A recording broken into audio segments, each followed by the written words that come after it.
Hello, Sam here from Roberts Geospatial.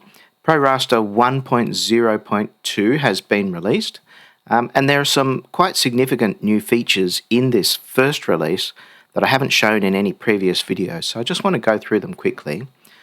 So on the screen you can see the Roberts Geospatial website, and you can go to the ProRaster product page, and from there you can get to the updates page. Down here you can see a list of the updates. So we have a new feature called Publish Clipped. We have a new fit to manual data range feature. We've got a few enhancements. We can control the size of the raster cache. There's some enhancements around the GDAL open source driver, and the main dialog has been modified. So let's just take a look at these changes in ProRaster. I'm running ProRaster Premium. So firstly, you can see there's some changes to the main dialog, some rearrangement of these buttons. Save and Save As are down here now. Here's your Publish option, Export option. So the first thing to look at is Publish Clips. So I'll just load up an algorithm. This is magnetic intensity across Australia. And I'm going to publish that to MapInfo Pro. So here's the existing button. And there's a new button here called Publish Clipped. Now Publish Clipped will clip your algorithm to a polygon. Now this can be a complex polygon set. It has to be in a MapInfo table format. So you can see MapInfo running here, and I've got a polygon for New South Wales. So if I go back to ProRaster Premium, I hit Publish Clipped. I first have to choose my my polygon, and then it will publish to MapInfo Pro and open a MapInfo Pro. So you can see it here, and it's and our algorithm has now been clipped to this polygon. If we zoom in, down here, you can see that this is not a trivial polygon. It's a significant polygon, lots of parts, holes, and lots of detail in it. And these algorithms get clipped on a per pixel basis to that polygon in real time. So that's the first feature. The second feature I want to show you is a new button on the color component property page. So this is for color, and it's for red, green, blue. So if you go to your color page, this is where you do your data color transform.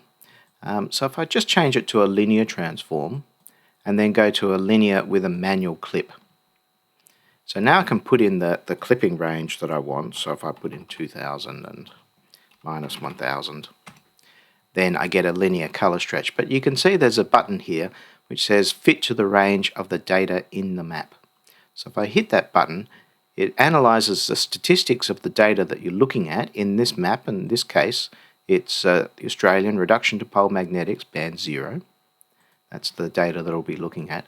Gets the minimum and maximum range and puts them into these boxes and modifies your your data transform. So if you zoom into an area that you're interested in, the transform might be inappropriate for that area, but if you hit the box, it will figure out the range and you'll get an appropriate color transform for that area. So that works with your linear, logarithmic, equal area, stable equal area, your sigmoid lightening and darkening options.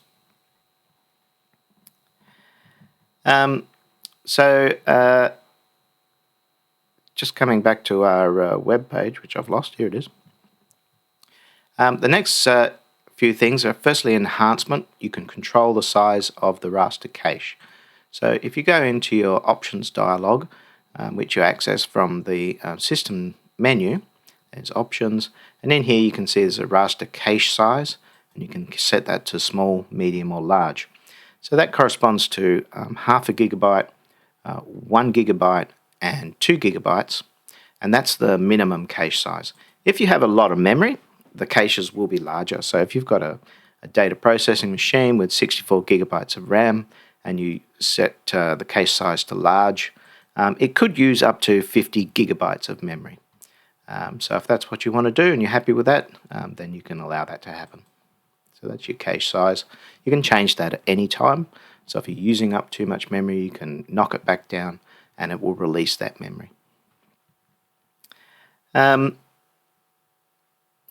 So back to our thing here. So the next two enhancements are all around GDAL. So in ProRaster Essential, there are no changes. In ProRaster Essential, the formats that GDAL will load is locked down to about a dozen formats. In ProRaster Premium, that's now been unlocked for release. So all of the default formats that GDAL will load have been enabled. Whether or not they all work is another question, and that's for you to test. I've tested some. So if we go here to the supported formats page, you can see all the formats that are supported by the native drivers, then the formats that are supported by the GDAL driver in ProRaster Essential and all other versions. And then there's formats that are duplicated by the GDAL driver. Now, there are some other formats that I have tested some data with, and they're listed here, that are in ProRaster Premium, supported by the GDAL driver. And just finally, I want to make a note about web map services. So the WMS driver has also been enabled. So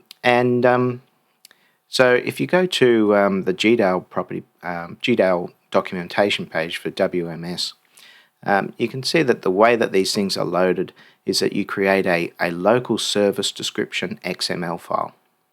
So you have to create this XML file, and there's some instructions on how to do that for a web mapping service. And I've created a few of them. So if you have ProRaster Premium, if you go to your program data directory, now this is a hidden directory, so you might have to show your hidden directories. But in there'll be a directory called RGE, which is Roberts Geospatial Engineering. And in there, you'll find our Web Maps directory. So this gets installed along with ProRaster Premium. So in here, we've got a few of these XML local definition files. So for example, we can drag in OpenStreetMaps, and so here's OpenStreetMaps running in ProRaster. We also have, for example, Google Maps, let's say hybrid. And there's your Google Maps. So you can see that these are all images, but not entirely. So there's one here called Esri Terrain. This is an Esri dataset. This is actually not an image. This is the data itself. So it comes in as data and is then color modulated here in ProRaster. So we've got sort of 8 or 10 of those shipped in the first version, and we'll be doing more to support that in later versions. So that's version 1.0.2, ProRaster Essential and ProRaster Premium.